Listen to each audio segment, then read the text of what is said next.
pribadi hamba-Mu lebih rindu lagi. Kami mendengarkan firman-Mu untuk melakukannya dalam hidup kami hari lepas hari. Berikan sikap hati yang benar bagi kami ketika kami membaca dan merenungkan firman-Mu. Kami belajar firman untuk melakukannya supaya kami hidup dalam berkat-berkat firman.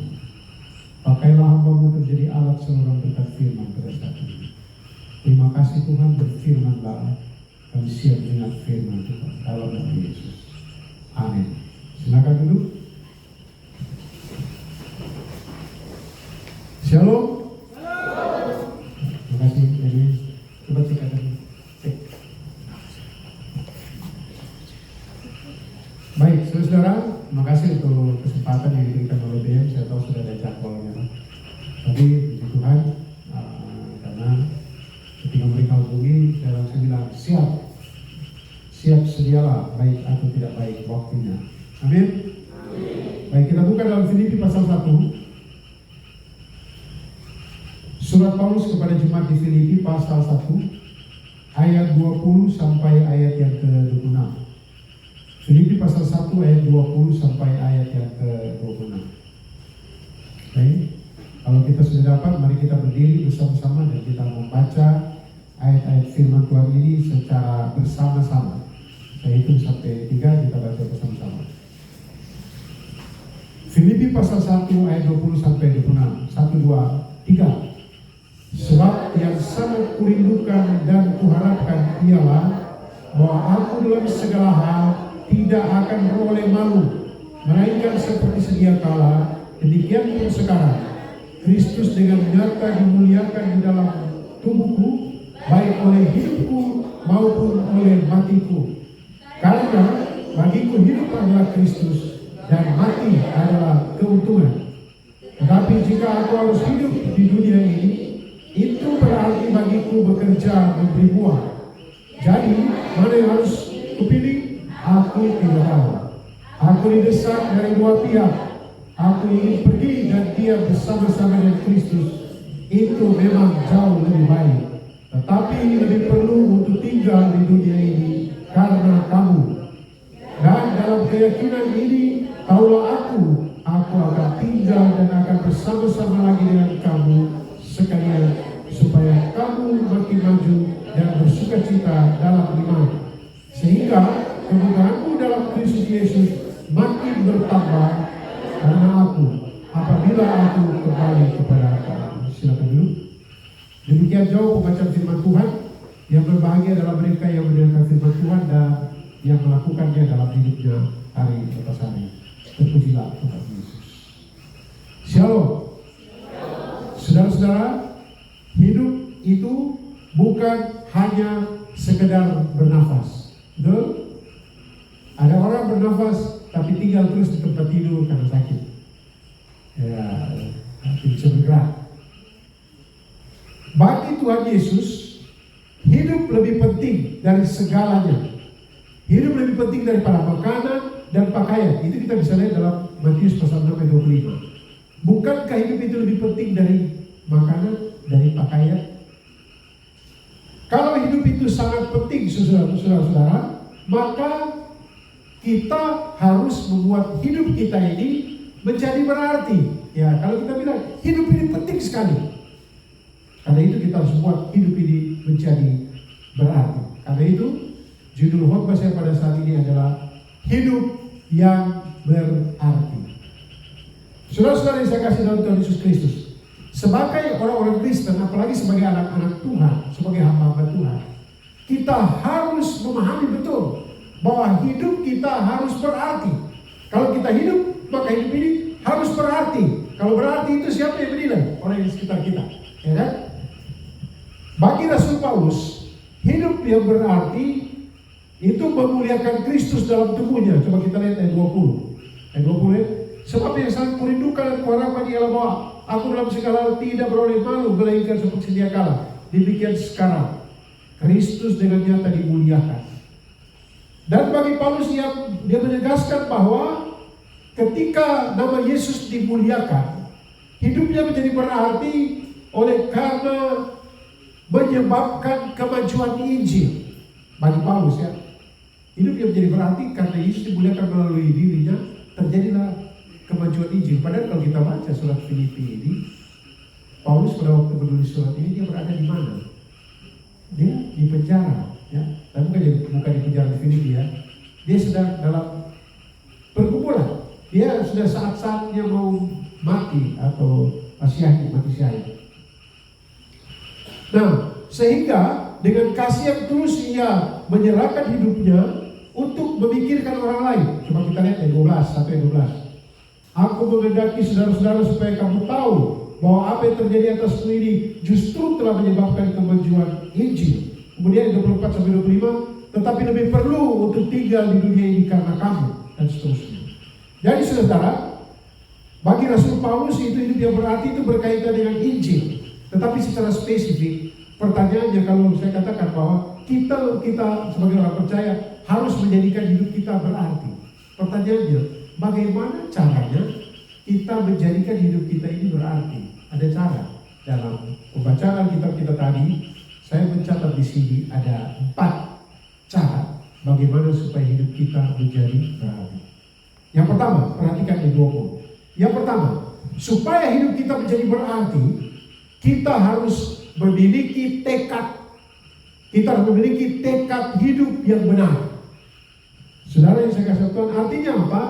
Kita harus memiliki satu dorongan kuat untuk melakukan sesuatu yang benar. Rasul Paulus dalam ayat 20 dia katakan begini, sebab yang sangat kurindukan, dalam terjemahan lain, sebab yang sangat kuhasratkan. Ini suatu istilah yang menjelaskan betapa kuatnya keinginan itu. Tekad itu adalah satu keinginan yang sangat kuat. Dan kalau kita ingin berarti, kita harus memiliki tekad yang benar. Tekad apa itu? Bagi Rasul Paulus, tekad hidupnya adalah, dia mengatakan pertama, dalam segala hal aku tidak akan beroleh malu. Dia bertekad supaya hidupnya ini, perilakunya tidak akan membuat dia malu. Yang kedua, dia tidak membuat Yesus menjadi malu. Itu tekadnya. Karena apa? Kalau kita perhatikan, Kristus dengan nyata dimuliakan di dalam Kristus dengan nyata dimuliakan di dalam tubuhku, baik oleh hidupku maupun oleh matiku. Jadi ada tekad hidup yang benar. Apa tekad hidup yang benar dari Paulus? Tekad hidup Paulus adalah dia tidak memalu. Dia tetap melayani, dia tetap berkarya, tapi dia tidak mau mempermalukan dirinya. Dia tidak mau malu. Yang kedua, dia tidak mau Yesus malu, tetapi justru Yesus ditinggikan, diagungkan dan dimuliakan. Jadi gampang sekali, saudara-saudara, sebagai hamba Tuhan. Kalau kita ingin berarti, kita pikir begini, saya mau buat ini, dan saya tidak mau malu. Ya, saya datang kuliah di sini, saya mau belajar dengan baik, saya mau persembahkan terbaik, karena saya tidak mau malu. Tapi ada banyak orang kan tidak tahu malu, sudah malas kuliah, sudah malas belajar, malas bikin tugas, kemudian dapat nilai jelek, datang protes mengamuk. Bikin malu itu kan tidak? Bikin malu tahu? Tapi banyak orang urat malu putus. Saya tidak yakin dia anak Tuhan yang sungguh-sungguh, bahkan mungkin belum bertobat. Sebagai generasi muda, anak-anak muda, kita bergaul dan kita tahu bahwa saya tidak mau malu, saya punya tekad, saya tidak mau malu. Nanti kasihan orang tua malu karena perbuatan saya. Banyak kali saudara, kita hebat kalau kelihatan hebat kalau kita kumpul sama-sama nyanyi haleluya puji Tuhan. Tapi ketika kita sendiri apalagi pacaran berduaan, pergi ke gelap-gelap, sembunyi-sembunyi dan lain sebagainya, itu kita tidak ingat. Saudara, ketika kita terjerumus dalam dosa, kita harus pikir dulu, nanti saya malu, saya mama malu, saya bapak malu, saya mau gereja malu. Terlebih Yesus Kristus dipermalukan. Milikilah tekad hidup yang benar. Tekad hidup yang benar adalah, di konteks ini adalah Paulus tidak mau malu dan dia mau Yesus dimuliakan. Katakan kiri kanan, tekad hidup yang benar, supaya bertekadlah supaya saya tidak mau malu dan Yesus dimuliakan. Bilang tekad. Saya tidak mau malu dan saya mau Yesus dimuliakan melalui hidup saya. Amin. Yang kedua, memiliki filsafat hidup yang benar. Saudara-saudara, ayat yang ke-23 dikatakan, kita lihat dulu ayat 21 ya. Paulus bilang begini, karena bagiku hidup adalah Kristus dan mati adalah keuntungan. Yang kedua, memiliki filsafat hidup yang benar. Rasul Paulus memiliki filsafat hidupnya, bagiku hidup adalah Kristus, mati untuk. Saudara-saudara saya kasih dalam Tuhan Yesus Kristus, banyak kali kita tidak bisa bergerak, kita tidak bisa berkarya dengan baik karena kita tidak memiliki falsafah kehidupan. Saya memiliki falsafah ini, saudara bisa baca di tesis saya atau di buku saya yang berjudul Profil Guru Gembala. Saya mengatakan, saya merindukan supaya Tuhan memakai saya untuk menjadi alat berkat bagi anak-anak Papua, untuk menjadi berkat bagi mereka. Makanya mungkin sudah bilang, Bapak sudah kebenaran kok balik-balik. Saya anggap bahwa sekarang saya balik ke rumah saya dulu. Setelah jenuh beberapa waktu balik. Dan saudara tahu bahwa balik ke sini bukan uang sedikit, uang banyak. Ya, kalau cuma pikir uang, ngapain jauh balik-balik. Tapi saudara, ada kerinduan yang mendalam di hati saya. Tapi ya itu sudah, kerinduan itu harus diperjuangkan. Bahkan memberi kesempatan kepada yang lebih muda-muda. Kalau kita yang macam tua-tua ini, kita terus ya semangat-semangat, yang muda kapan semangatnya. Ya, ada banyak orang cengeng dan sekarang pelayanan tantangan sedikit, aduh pergumulan banyak. Kita tidak kasih tahu, bukan berarti kita tidak ada pergumulan. Tapi kita teguh dalam Tuhan dan memiliki filsafat hidup yang benar. Bagiku hidup adalah Kristus. Kalau aku hidup, itu Kristus. Kalau aku mati, itu. Tetapi kita tidak bicara tentang mati sekarang. Kita masih hidup, saudara masih hidup. Apakah hidupmu itu adalah Kristus? Apakah ketika kita berkarya, kita melayani, kita berpacaran, kita bergaul, apakah orang melihat Kristus di dalam hidup kita atau cuma di mulut kita? Bicaranya rohani semua. Puji Tuhan, haleluya, Yesus baik, Tuhan baik. Itu mulutnya, haleluya, tapi tubuhnya halelupa. Tidak mencerminkan Kristus. Ya. Kalau di gereja, semua masuk surga mulutnya. Oh haleluya, oh gitu. Setelah tidak di gereja, apalagi orang Kristen, itu kan sungguh berat ya. Kau kira kan? Tapi kalau kita mengatakan, bagiku hidup adalah Kristus, artinya Tuhan tolonglah saya, mampukan saya supaya orang melihat Yesus di dalam diri saya. Saya datang kemari, harus menginap di Solo, masuk hotel. Pada waktu masuk hotel, itu hotel ini sudah biasa, saya dan mama datang dan kami masuk ke hotel itu. Tapi waktu pas saya sampai, belum saya sampai, saya dari bandara, saya telepon ke kami bilang, hotel mana? Saya suka saksikan hari di lalu, tapi saya sampaikan, hotel mana? Saya sudah kirim, saya bilang, sudah kirim bookingannya, tapi hotelnya hotel apa? Saya lagi jalan dari bandara itu, kamu tahu kan, siapa yang sudah ke Sorong? Saya jalan potong-potong pilih saja, ternyata saya harus lompat satu got. Got itu cuma 1 meter kan, saya lompat saya bisa, walaupun saya sudah kepala 6. Tapi saya lupa, saya ada pikul ransel besar di belakang. Dan saya ada jinjing 1 tas. Saya bilang, kirim, saya dia kirim. Pas saya lompat langsung seperti ransel dia tindih saya begini dan kaki saya tetap di got pecek itu. Dan saya HP tak lempar. Ojek bateria, Bapak ojek. Saya langsung bangun cepat-cepat, saya bilang, tidak.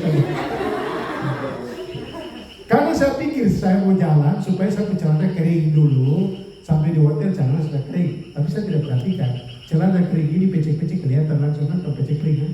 Saya jalan-jalan, tapi saya belakang sudah sakit. Awal jalan, sampai di hotel, saya bilang, selamat pagi. Biasa kan. Ketika saya bilang selamat pagi, dia sebelum itu saya dengar dia lagi main TikTok. Saya kan sekali itu di TikTok dan dengar lucu-lucu itu. Oh, dia nonton TikTok ini. Saya bilang selamat pagi, dia tidak perhatikan. Saya bilang selamat pagi. Saya sudah setuju ini bookingan. Dia bilang, oh Bapak, jam 2 siang. Saya bilang, tapi dia bilang, Bapak jam 2 siang. Dia tidak ada ramai sedikit pun, jam 2 Bapak. Saya langsung coba hubungi diri. Tiba-tiba boleh datang. boleh datang di speak English.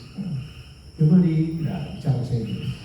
Saya bilang dalam hati sungguh mati tadi saya, anggap saya macam apakah, boleh, perhatikan baik. Setelah itu dia bilang thank you, saya boleh pergi. Saya lur dia untuk bicara dengan dia. Karena saya lihat memang di booking jam 10, tapi kakak bini dia sudah tulis ada request.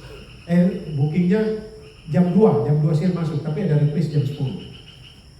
Boleh pergi, ini keluar dari sebelah. Ini dia bilang, jam 2 Pak, jam 2, coba lihat. Di jam 2. Tapi dia bantah saya terus bilang, kok itu saya langsung gemetar. Tidak ada Kristus lagi. Barabas langsung muncul. Tapi dari tadi saya masuk, kok tidak ramai dan saya boleh tadi. Kok itu saya tidak bisa bicara lagi. Karena saya tidak bisa bicara, Roh Kudus bilang, pendeta. Saya langsung tarik nafas, saya bilang, kau bicara saya bawa anak saja. Tidak. Saya duduk saja. Saya tidak bicara langsung karena jangan kata-kata ini menjadi Yesus hilang. Saya duduk dan saya mulai menyanyi. Jadi saya telepon ibu untuk mana cucu. Saya telepon, tapi telepon masih agak emosi. Saya bilang, ini hotel ini macam kita berdua sudah berkali-kali masuk ya, tapi cuma untuk bicara kesedihan dia tuh. Tapi sudah, pendeta sabar. Bagiku hidup adalah Kristus. Mana Kristusnya? Akhirnya saya bisa kendalikan diri. Saya sudah senang, tenang. Saya sudah ampuni dia. Tapi pikiran jahat mulai bilang begini. Nanti dia akan bilang, saya sudah atur Bapak, sudah nanti. Kalau dia mau datang jam 12 ke jam 11, Bapak silakan masuk. Saya mau bilang jam 2 atau jam 2. Saya sudah bicara bilang jam 2. Waktu saya tunduk, saya lihat, Mama ibu saya ke celana ini kebetulan di celana saya pakai. Dia pecek sini. Mungkin dia lihat barang itu, baru dia tidak. Dia bilang, ini pacar ini baru turun dari gunung mana kan? Tidak tahu, saya dari pesawat. Dan saudara, akhirnya saya duduk, saya minta Tuhan tolong. Saya minta ampun terus dengan Tuhan, dan saya sudah salah sekali. Dan saya sudah kasih KTP saya dan sudah tahu di KTP saya pekerjaan pendeta. Dia baca ke tidak? Pasti pas dia kaget dia dibaca, wah ini pendeta tadi. Saya sebentar santai, tiba-tiba dia datang. Bapak Rata, iya. Gimana? Saya langsung bilang, Mas, saya minta maaf tadi, saya marah sekali Mas, dulu saya minta maaf. Dia senyum saja, dia tidak tanggapi. Kemudian dia bilang begini, Bapak besok keluar jam berapa? Saya bilang jam 5 subuh. Nah itulah sebabnya bisa masuk, Pak Sandi bisa masuk karena mau keluar jam 5, bukan jam 12 siang. Kemudian saya bilang, Mas, saya minta maaf. Dia bilang, aduh Bapak saya juga minta maaf, puji Tuhan. Sudah aman. Saya tidak, hati yang bilang jam 2. Bilang jam 2, aku bilang jam 2 tadi. Hati mulai bilang jam 2 dan tidak ada. Saya bilang, terima kasih Mas. Terima kasih. Kan kalau saya dengan sombongnya, dengan egoisnya saya bilang jam 2, siapa yang setengah mati? Saya tuh. Ini kaos kaki sudah basah dari pecek, ini dari sepatu sudah. Ya puji Tuhan. Saudara, ini cerita kecil yang menjelaskan bagaimana kita mudahnya hilang, orang bisa melihat Kristus tidak terlihat lagi. Itu contoh kecil. Dan puji Tuhan saya langsung menyadari, mengendalikan diri. Karena buah roh yang ke-9 itu apa? Buah roh yang ke-9? Penguasaan diri. Itu yang paling sulit kan? Kasih, kita bisa mengasihi. Sukacita, boleh tertawa, boleh mungkin. Tapi penguasaan diri sesuatu yang sangat sulit. Kita harus memiliki filsafat hidup yang benar. Katakan pada diri kita sendiri, bagiku hidup adalah Kristus. Mati adalah, jangan di sini ada yang takut mati kan? Kita tidak bicara mati. Yang ketiga, saudara-saudara, bagaimana hidup menjadi berarti? Pertama, miliki tekad hidup yang benar. Yang kedua, miliki tekad hidup yang benar itu adalah tidak mau malu, tidak mau memalukan diri sendiri, orang lain, dan supaya Kristus dimuliakan melalui diri kita. Bertekad untuk itu. Yang kedua, kita harus memiliki filsafat hidup yang benar. Apa itu? Bagi Paulus, hidup adalah Kristus. Yang ketiga, memiliki prinsip hidup yang benar. Ayat 22. Paulus katakan begini, tetapi ini prinsip, jika aku harus hidup di dunia ini, itu berarti bagiku bekerja, memberi buah. Jadi mana yang harus kupilih? Aku tidak tahu. Bagi Paulus prinsipnya adalah memang mati adalah keuntungan. Tetapi kalau aku hidup berarti aku harus berbuat. Itu prinsip. Saudara-saudara saya kasih Tuhan Yesus Kristus. Dari sisi negatif, berarti kalau saya tidak berbuat, lebih baik kita mati, kembali kepada Tuhan saja.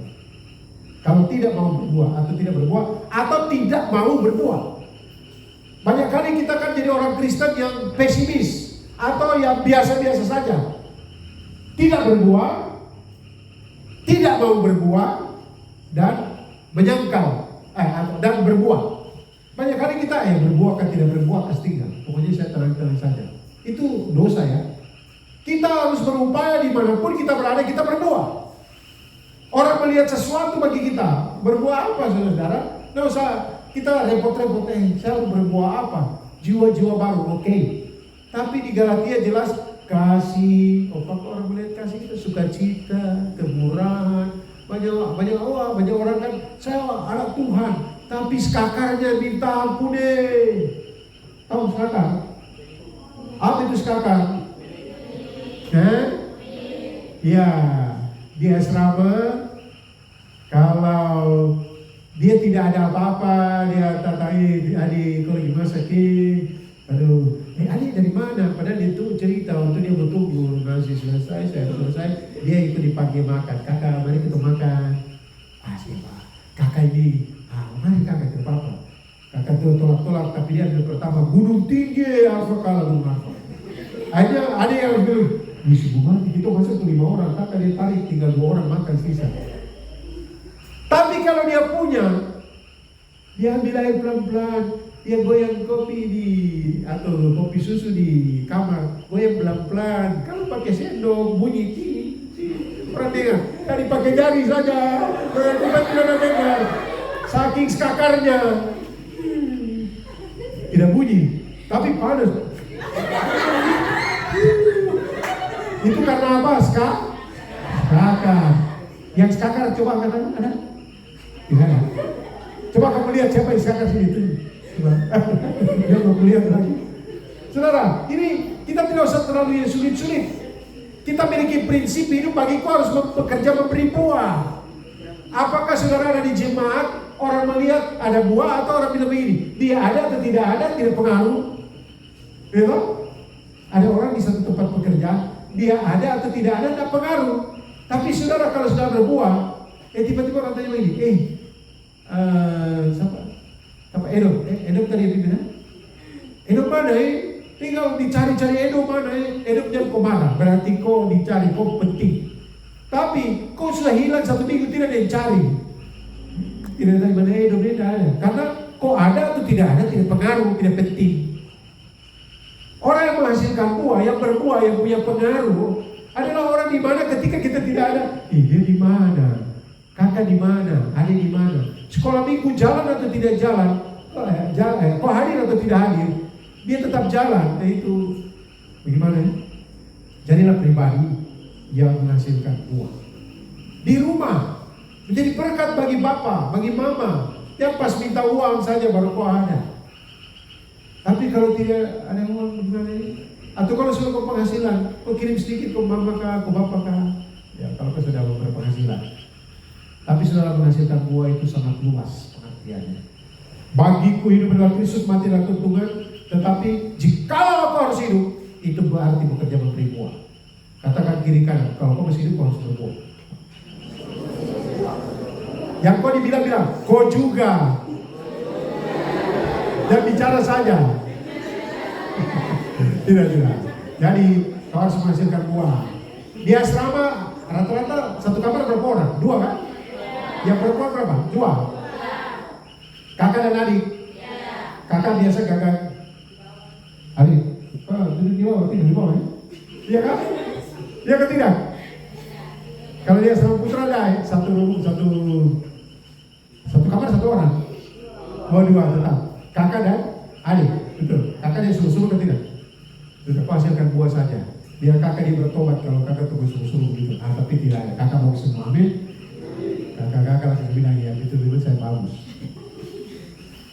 Saudara yang saya kasih Tuhan, menjadi berarti, hidup menjadi berarti, kita harus memiliki tekad hidup yang benar. Oh, saya tidak mau malu. Saya ingin supaya Yesus dimuliakan. Yang kedua, memiliki filsafat hidup yang benar. Bagiku hidup adalah Kristus, mati adalah keuntungan.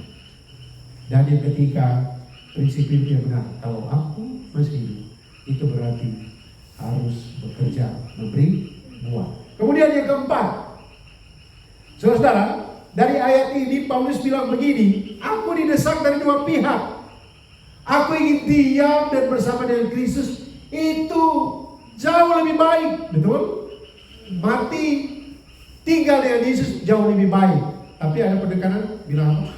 Tetapi lebih perlu untuk tinggal untuk kamu. Itu yang saya bilang, khotbah eksposisi, hafal bagian dibaca supaya tidak perlu baca Alkitab, kita bisa sampaikan.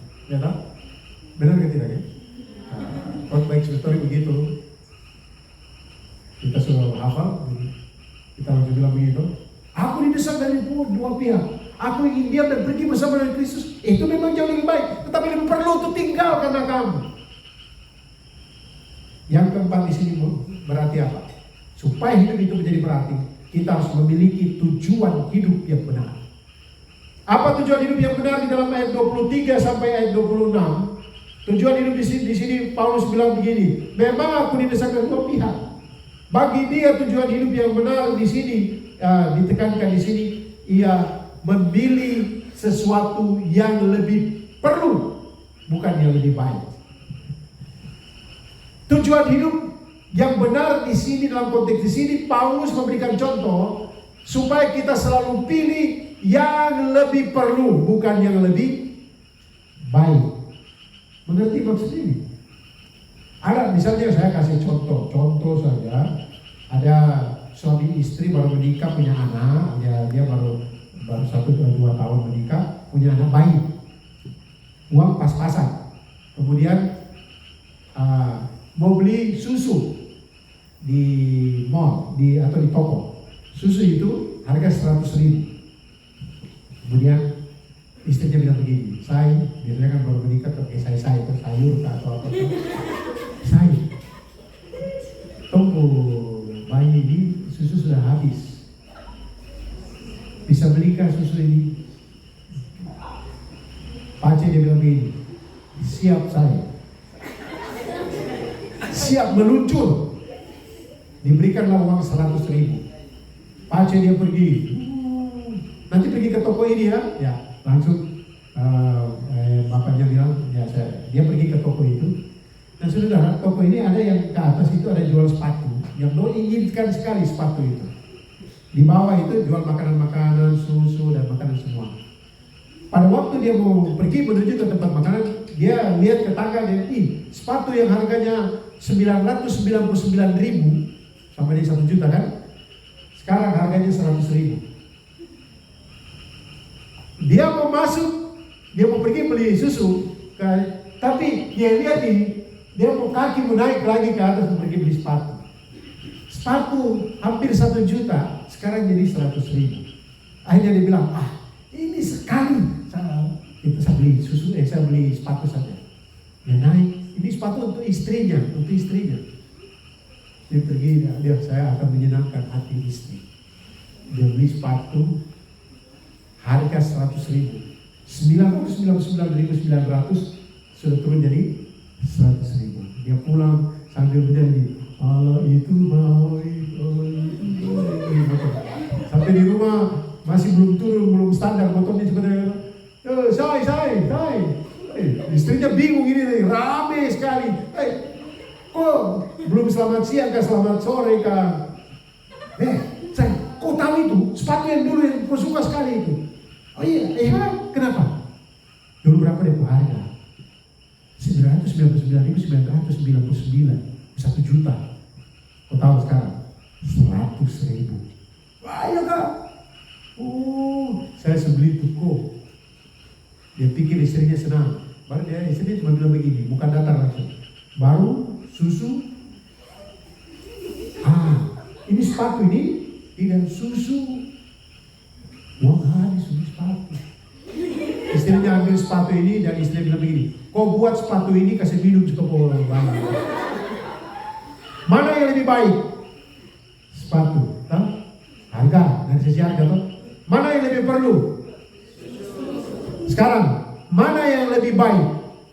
Saudara beli HP baru atau bayar SKS? Mana yang lebih? Banyak saudara, banyak yang praktis saudara bisa pikirkan. Ini mana perlu ini ke tidak? Dan kalau di Filipi pasal 4 ayat 19 dikatakan, Allahku akan memenuhi segala keperluanmu, bukan keinginanmu. Jadi yang ditekankan di sini, dia pilih yang lebih perlu untuk tinggal supaya jadi berkat.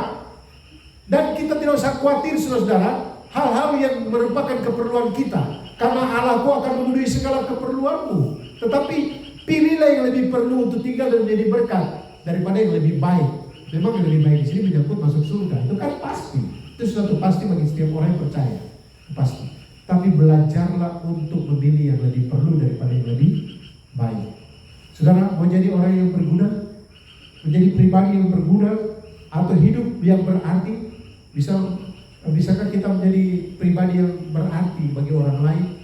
Ada 4 cara. Yang pertama, miliki tekad hidup yang benar. Apa itu? Saya tidak mau malu. Saya mau Tuhan Yesus dimuliakan, jangan dipermalukan. Orang tua saya tidak bisa malu, saya tidak mau mereka malu. Saya tidak mau papa malu, mama malu. Saya tidak mau saudara-saudara malu, keluarga saya malu. Yang kedua, jadi dia memiliki tekad hidup yang benar. Yang kedua, memiliki filsafat hidup yang benar. Bagiku hidup adalah Kristus. Biarlah Kristus bersinar dalam diri kita, dari diri saya. Yang ketiga, memiliki prinsip hidup yang benar. Jika saya masih hidup, itu berarti saya harus menghasilkan buah. Harus berbuah. Tetapi selama masih hidup ada pilihan-pilihan. Kita harus memiliki tujuan hidup yang benar. Tujuan hidup kita adalah selalu memilih yang lebih perlu, bukan yang lebih baik, lebih perlu. Tuhan memberkati kita sekalian, mari kita berdoa. Segala puji, hormat, dan sembah hanya bagi Dia Tuhan yang memberi kesempatan bagi kami untuk membaca dan merenungkan firman-Mu. Tolonglah hamba-Mu juga dan kami sekalian yang sudah belajar dari firman-Mu untuk melakukan firman-Mu supaya kami menjadi pribadi-pribadi yang memiliki hidup yang berarti.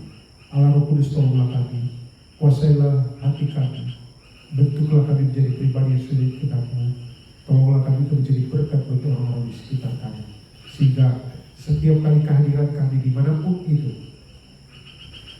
selalu membuat orang lain menjadi berkat.